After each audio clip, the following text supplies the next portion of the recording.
আসসালামু আলাইকুম প্রিয় শিক্ষার্থী, আমি তোমাদের মাঝে আরো একটি গুরুত্বপূর্ণ ভিডিও নিয়ে হাজির হয়েছি। নতুনদের জন্য পাইথন প্রোগ্রামিং আজকে পঞ্চম পর্ব। সবাইকে স্বাগতম। আজকের আলোচ্য বিষয় পাইথন প্রোগ্রামিং এর শর্তের ব্যবহার, কন্ডিশনাল স্টেটমেন্ট ইন পাইথন। শর্ত সাপেক্ষে কোনো কাজ করতে পাইথন প্রোগ্রামিং এর নিচের স্টেটমেন্টগুলি ব্যবহৃত হয়: if statement, if else statement, if elif else statement, match statement. কোনো কাজ হবে কি হবে না, করবে কি করবে না, শর্তের সাপেক্ষে কোনো কাজ প্রোগ্রাম দিয়ে করাইতে হলে কন্ডিশনাল স্টেটমেন্ট গুলি ব্যবহার করে থাকি। তো আজকে ইফ স্টেটমেন্ট ও ইফ এলস স্টেটমেন্ট নিয়ে আলোচনা করব। প্রিয় শিক্ষার্থীরা, আশা করি তোমরা শেষ পর্যন্ত আমার সাথে থাকবে। আমার ভিডিওটি তোমাদের উপকারে আসলে অন্য বন্ধুদের সাথে শেয়ার করবে। সাধারণ ইফ স্টেটমেন্টের গঠন ও ব্যবহার দেখব আমরা। যখন ইফ স্টেটমেন্ট লেখা হয় তখন মূলত প্রথমে ইফ লেখা হয়, ইফ শব্দটা লেখা হয়, তারপরে একটি কন্ডিশন দেওয়া হয় কোন শর্ত সাপেক্ষে কাজটি করবে আর কখন করবে না। তো প্রথমে ইফ লিখে তারপরে কন্ডিশনটা দেওয়া হয়, শর্তটা দেওয়া হয়, তারপরে প্রন দেওয়া হয়। এরপরে ইফের জন্য যে কাজটি করবে সেই স্টেটমেন্টটি লেখা হয়। সেক্ষেত্রে ইফ থেকে কিছুটা ডান পাশে সরে দিয়ে লিখতে হয়। এটা একবার ট্যাব বাটন চাপলে যতটুকু স্থান সরে ততটুকু সরাইতে হয়। এটা হচ্ছে বোঝায় এই ইফের আন্ডারে কাজ করবে। এই ইফ কন্ডিশনের জন্য কোন স্টেটমেন্টগুলি কাজ করবে সেইগুলি বরাবর সরিয়ে লিখতে হয়। Statement to be execute if condition is true, মানে এই শর্ত সত্য হলে এই কাজগুলি করবে, আর এই শর্ত সত্য না হলে বা এই কাজগুলি করা শেষ হলে পরবর্তীতে প্রোগ্রামের পরের ধাপে চলে যাবে। স্টেটমেন্ট জাস্ট বিলো ইফের নিচে যে স্টেটমেন্ট থাকবে সেখানে চলে যাবে। তো আমরা ফ্লো চার্টের মাধ্যমে দেখি ইফ তারপরে কন্ডিশন, শর্ত। শর্ত সত্য হলে, ট্রু হলে body in the if block, এই শর্তের অধীন যে কাজগুলি করবে সেগুলি এখানে থাকবে। কাজটা সম্পন্ন হয়ে গেলে পরবর্তী অংশে চলে যাবে code outside the if block, ইফের বাইরের কাজগুলি করবে। সেক্ষেত্রে প্রোগ্রাম শেষ হয়ে যেতে পারে, আরো অন্য কাজ থাকতে পারে। আর এই কন্ডিশন যদি সত্য না হয় তাহলে কি হবে? ফলস, যে সত্য না, তাহলে কোন কাজটা করবে সেটা এখানে নির্দেশনা থাকবে। ইফের একাধিক স্টেটমেন্ট থাকতে পারে, আবার সিঙ্গেল স্টেটমেন্টও থাকতে পারে। তো এবার আমরা একটা উদাহরণের মাধ্যমে দেখি। যেমন আমরা দেখতে পাচ্ছি if mark greater than or equal to 40, অর্থাৎ মার্ক 40 সমান অথবা 40 অপেক্ষা বেশি হলে এই কাজটা করবে। এই ইফ তার থেকে একটু সরে যে আমরা প্রিন্ট স্টেটমেন্ট ব্যবহার করেছি, you will get A plus in ICT, অর্থাৎ আইসিটি বিষয়ে কেউ 40 অথবা 40 থেকে বেশি নম্বর পেলে সে এ প্লাস পাবে, সেটাই বলা হচ্ছে। এখানে আমরা ইফ স্টেটমেন্টের কন্ডিশনটা সত্য হলে যে কাজটি করবে সেটা দেখতে পাচ্ছি, কিন্তু এই কন্ডিশনটি সত্য না হয় তাহলে আর ইফের কোনো কাজ করবে না, ইফের বাইরে চলে যাবে। ইফের বাইরে আছে কি? প্রিন্ট আদারওয়াইজ নট, অর্থাৎ এই যে ইফ বরাবর প্রিন্ট লিখেছি, ইফের অধীন কোনো কাজ করতে হলে ইফ থেকে একটু ডান পাশে সরে দিয়ে লিখতে হয়। কতটুকু স্থান সরতে হবে?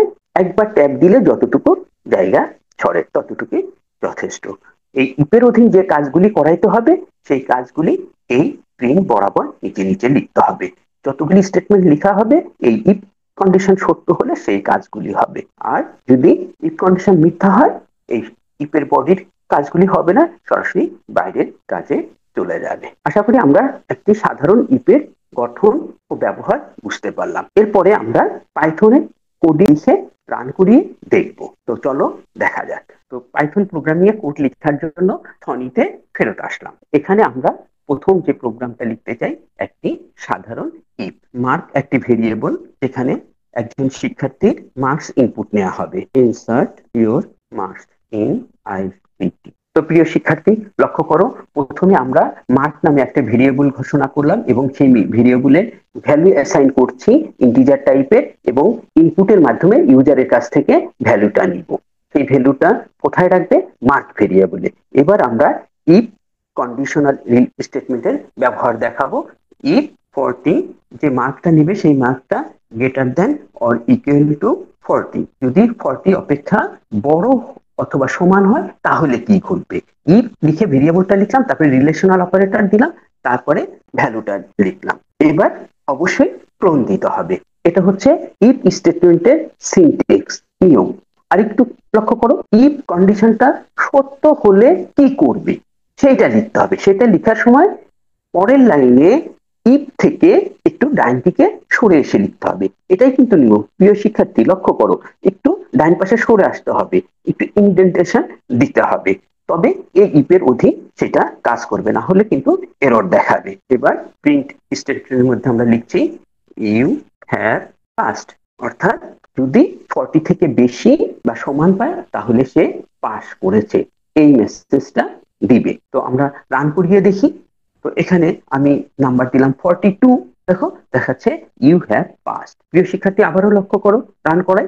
এবার আমি দিলাম 35, এন্টার দিই, দেখো কোনো মেসেজ দিচ্ছে না, কেননা আমরা এখানে বলেছি if mark greater or equal to 40 তবে প্রিন্ট করবে ইউ হ্যাভ পাস, না হলে কি করবে সেটা বলি নাই। প্রিয় শিক্ষার্থী তোমরা সবাই ভালোভাবে লক্ষ্য করবে, আমরা বাস্তব জীবনে ইফের যে ব্যবহার করি, যখনই আমরা যদি শব্দটা ব্যবহার করি তারপরে যে বাক্যটা বলি সেটা থাকে একটা শর্ত, সেইটা ঘটলে কি করব, না ঘটলে কি করব, অর্থাৎ ওই শর্তটা সত্য হলে কি করব, মিথ্যা হলে কি করব, সেটা সাধারণত আমরা বলে দিই, কিন্তু কোনো কোনো ক্ষেত্রে আবার বলি না। যেমন আমি উদাহরণ দিয়ে বলছি, যদি তুমি বিকালে আসো তবে আমরা খেলতে যাব। এই যে যদি তুমি বিকেলে আসো, বিকালে আসলে খেলতে যাব, কিন্তু না আসলে কি করব সেটা বলি নাই। আবার বলতেও পারি না আসলে কিন্তু আমি খেলতে যাব না, মাঠে আমাকে পাবে না, এরকম হতে পারে।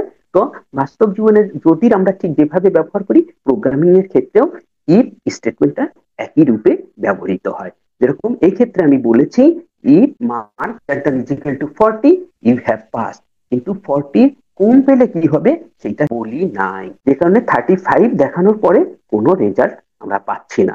তাহলে এবার সেটা বলে দিই আবার, ইফ মার্ক লেস দেন 40, তারপরে অবশ্যই ক্লোন দিতে হবে, তারপরে প্রিন্ট। আবারও খেয়াল করবে যে ইফ স্টেটমেন্ট থেকে ইফের পরের লাইনটা একটু ডান পাশে সরিয়ে লিখতে হবে, ইউ হ্যাভ ফেইলড। দেখান প্রিয় শিক্ষার্থী, রান করিয়ে দেখি। মার্ক জানতে চাচ্ছে, আমি দিলাম 43, এন্টার দিলাম, সে দেখাচ্ছে ইউ হ্যাভ পাসড। হ্যাঁ, এটাই দেখানোর কথা ছিল। আমি আবারও রান করি, এবার মার্কস দিলাম 32, এবার দেখো ইউ হ্যাভ ফেইলড দেখাচ্ছে। তাহলে আমরা ইফের সাধারণ গঠন ও ব্যবহার দেখতে পেলাম। তবে প্রিয় শিক্ষার্থী লক্ষ্য করো, এইখানে দুবার ইফ স্টেটমেন্ট ব্যবহার করেছি এবং প্রত্যেকটা ইফের পরে একটু ডান পাশে সরে লিখেছি, এটাই হচ্ছে ইফের বডি, যে এই কন্ডিশন সত্য হলে এই কাজটা করবে, এই কন্ডিশন সত্য হলে এই কাজটা করবে। আমি আরেকটি প্রিন্ট ফাংশন ব্যবহার করছি, এখানে আমি বলে দিলাম গুড বাই। এবার যদি আমি রান করাই তাহলে কি ঘটবে লক্ষ্য করো, আমি এখানে যে কোনো একটা নাম্বার দিলাম, ধরো 41 দিলাম, এরপর এন্টার দিলাম, বলছে you have pass good bye, তারপরে আরেকটা মেসেজ দিই। এই যে লাস্টে প্রিন্ট গুড বাই, এই ফাংশনের সাথে কিন্তু ইফের কোনো সম্পর্ক নেই, ইফের শর্তের সাথে এটা জড়িত না। খেয়াল করবে ইফ যে বরাবর আছে এই প্রিন্ট ফাংশনটা সেই বরাবর আছে। প্রথম ইফের সাথে এই প্রথম প্রিন্টের সম্পর্ক, এই কন্ডিশন সত্য হলে এটা কাজ করবে। দ্বিতীয় ইফের সাথে এই দ্বিতীয় প্রিন্টের সম্পর্ক, এই দ্বিতীয় শর্তটা সত্য হলে এই কাজটা করবে। আমরা দেখতে পাচ্ছি যে কোনো একটা কন্ডিশন ফুলফিল করবে, এই কন্ডিশনের কাজ শেষ হলে পরবর্তীতে ইফ ব্লকের বাইরে চলে আসবে, তখন প্রিন্ট গুড বাই বলে প্রোগ্রামটা শেষ হয়ে যাবে। প্রিয় শিক্ষার্থী, আমরা নতুন আরেকটি প্রোগ্রাম শুরু করি। তখন আমরা আগের প্রোগ্রামটি দেখতে পাচ্ছি, এখানে আমরা কিছু পরিবর্তন করতে চাই। পরিবর্তনটা কি হবে, এই যে আমরা দুবার বলেছি যদি 40 থেকে বড় বা সমান হয় তাহলে পাস, আর 40 থেকে ছোট হলে ফেল। এই কথাটাকে আমি দ্বিতীয়বার আর যদি ব্যবহার করব না, এখানে আমি এলস দিয়ে ক্লোন দিব। এটা ইফের আরেকটি গঠন, এটাকে বলা হয় ইফ এলস স্টেটমেন্ট। যে প্রথমে শর্তটা দেখবে সত্য হলে এই লাইন চলবে, আর মিথ্যা হলে পরবর্তী কাজটা করবে। তো আমরা দেখো রান করিয়ে দেখি, আগের মতোই ফলাফল দেখায়। আমরা প্রথমে দিলাম 41, দেখো দেখাচ্ছে ইউ হ্যাভ পাস, তারপরে গুড বাই। আবার সেখানে 32 ইনপুট দিলাম, you have fail good bye. তাহলে আমরা দেখতে পেলাম সেখানে সাধারণ ইফ যদি পরে শর্ত সত্য হলে কি ঘটবে বলা হচ্ছে, কিন্তু মিথ্যা হলে কি ঘটবে সেটা বলা হয়নি। আবার এখানে যদি পরে যে শর্তটা দিয়েছি, শর্ত সত্য হলে কি হবে সেটাও বলেছি, এবং শর্তটা সত্য না হলে কি হবে সেটাও বলে দিয়েছি। তবে সেক্ষেত্রে ইফ এলস স্টেটমেন্ট ব্যবহার করি, এবং ডান পাশে তোমরা ইফ এলস ব্যবহার করে ফ্লোচার্টটা কি হবে সেটাও দেখতে পাচ্ছ। প্রিয় শিক্ষার্থী, দশম শ্রেণী তথ্য যোগাযোগ প্রযুক্তি বই থেকে ইফ এলস এর গঠনটা দেখে আসি। প্রোগ্রামে শর্তের ব্যবহার। এই যে আমরা এখানে ইফ স্টেটমেন্ট দেখতে পাচ্ছি। ইফ এলস স্টেটমেন্ট পাইথন প্রোগ্রামে শর্ত সাপেক্ষে কোনো স্টেটমেন্ট বা কার্য সম্পাদনের জন্য ইফ স্টেটমেন্ট ব্যবহৃত হয়। ইফ স্টেটমেন্টের সাথে অন্যথায় অর্থে এলস স্টেটমেন্ট ব্যবহৃত হয়। এই জন্য স্টেটমেন্টকে ইফ এলস স্টেটমেন্ট বলা হয়। ইফ এলস স্টেটমেন্ট ব্যবহারে ফরম্যাট হলো এই যে ইফ কন্ডিশন, তারপরে সত্য হলে কি কাজ করবে সেই স্টেটমেন্টটা দিতে হবে, এটা হচ্ছে বডি অফ ইফ বলা হচ্ছে। তারপরে এই কন্ডিশনটা সত্য না হলে এলস, তারপরে কোলন দিয়ে তারপরে স্টেটমেন্টটা লিখতে হবে, এটা বলা হচ্ছে body of else statement just below of if else. এই ইফ এবং এলস স্টেটমেন্টের কাজ শেষ হয়ে গেলে তার পরবর্তী অংশে চলে যাবে। আমরা উদাহরণও দেখলাম এবং এখানে ইফ এলস স্টেটমেন্টের গঠন দেখানো হয়েছে। প্রিয় শিক্ষার্থী লক্ষ্য করো, উল্লেখ্য যে ইফ এলস কন্ট্রোলে ব্যবহৃত শর্ত সাধারণত এক বা একাধিক লজিক্যাল বা রিলেশনাল এক্সপ্রেশন হয়। ইফ কন্ডিশন স্টেটমেন্টের পরে কোলন বসে। দেখো ইফ যে স্টেটমেন্টটা সেখানে অবশ্যই কোলন দিয়ে শেষ করতে হবে। এই কন্ডিশন বা শর্তের মান যদি সত্য হয় তবে বডি অফ ইফ এ বর্ণিত কাজগুলি সম্পাদিত হবে, আর যদি মিথ্যা হয় বডি অফ এলস এ বর্ণিত কাজ সম্পাদিত হবে। এখানে স্টেটমেন্টের যে কোনো বৈধ সিম্পল বা কম্পাউন্ড স্টেটমেন্ট হতে পারে। চিত্রে ইফ এলস স্টেটমেন্টের প্রবাহ চিত্র দেখানো হলো। তো প্রিয় শিক্ষার্থী, চলো আমরা Python programming A if else এর আরো একটি কোডিং দেখে আসি। তো আমরা থনিতে ফেরত আসলাম, নিউ নাম। এখানে আমরা এস নামে একটি ভেরিয়েবল নিলাম, যেখানে ইন্টিজার টাইপের একটি ইনপুট নেওয়া হবে, ইনসার্ট ইওর এস। এরপরে আমরা if S greater than equal to 18, তারপরে অবশ্যই ক্লোন দিতে হবে। অতঃপর পরের লাইনে ইন্ডেন্টেশন মানে ডান দিকে একটু সরে যে আমরা লিখলাম প্রিন্ট ইউ আর ভোটার। আর যদি কন্ডিশনটা সত্য না হয়, যদি কন্ডিশন মিথ্যা হয় তাহলে কি হবে, সেক্ষেত্রে আমরা এন্টার দিয়ে নিচে যাব এবং ইফ বরাবর লিখব এলস, তারপরে ক্লোন দিব। ইফ এলস স্টেটমেন্টে এলস লেখার পরে অবশ্যই ক্লোন দিতে হবে। তারপরে এন্টার দিয়ে নিচে যাব এবং একবার ট্যাব বাটন চেপে ডান দিকে একটু সরিয়ে নিব কার্সরকে, এটা ইন্ডেন্টেশন করতে হবে। তারপরে প্রিন্ট ফাংশনে লিখব যেহেতু কন্ডিশন মিথ্যা অর্থাৎ বয়স 18-এর কম হবে, তাহলে সে ভোটার হতে পারবে না। ইফ ফাংশনে লিখলাম ইউ আর নট ভোটার। ক্ষেত্রে কি হবে, কন্ডিশন সত্য হলে দেখাবে ইউ আর ভোটার, আর কন্ডিশন সত্য না হলে অর্থাৎ মিথ্যা হলে, ফলস হলে এলস স্টেটমেন্ট কাজ করবে, দেখাবে ইউ আর নট ভোটার। এখন আমরা প্রোগ্রামটি রান করিয়ে দেখি। রান করলাম, সে ইনসার্ট ইওর এস, এখানে আমরা একটি এস টাইপ করব, দিলাম 19, দেখাচ্ছে ইউ আর ভোটার। আবার রান করিয়ে দেখি।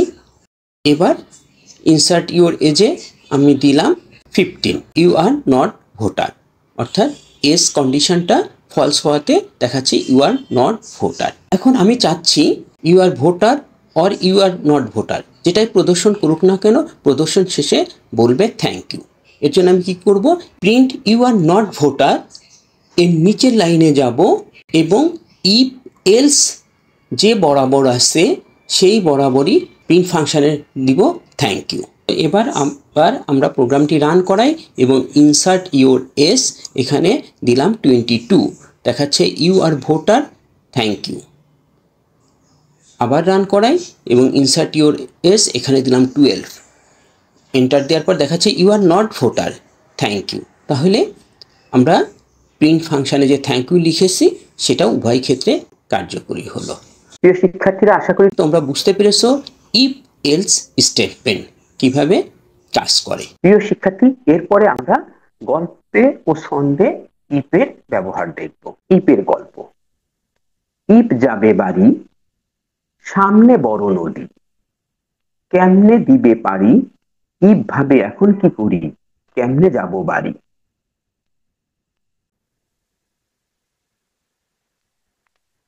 যদি থাকে খেয়াতুরি, তাতেই দিবে নদী পারি, ইফ পৌঁছে যাবে বাড়ি। অর্থাৎ খেয়াঘাটে যদি নৌকা থাকে, নৌকায় নদী পার হয়ে ইফ বাড়িতে পৌঁছে যাবে। যদি থাকে খেয়া তরি, তাহলে খেয়া তরি আছে কি? তো আমরা দেখি খেয়া তরি আছে কিনা। তো খেয়া তরি আছে, হ্যাঁ। তাহলে নৌকায় নদী পার হয়ে ইফ বাড়ি পৌঁছে যাবে। তো ডান পাশে আমরা পাইথনে কোড দেখছি, একটা ভেরিয়েবল এ বি সি ভ্যালু অ্যাসাইন করা হয়েছে, ইনপুটের মাধ্যমে ভ্যালু নেওয়া হয়েছে। খেয়া তরি আছে কি?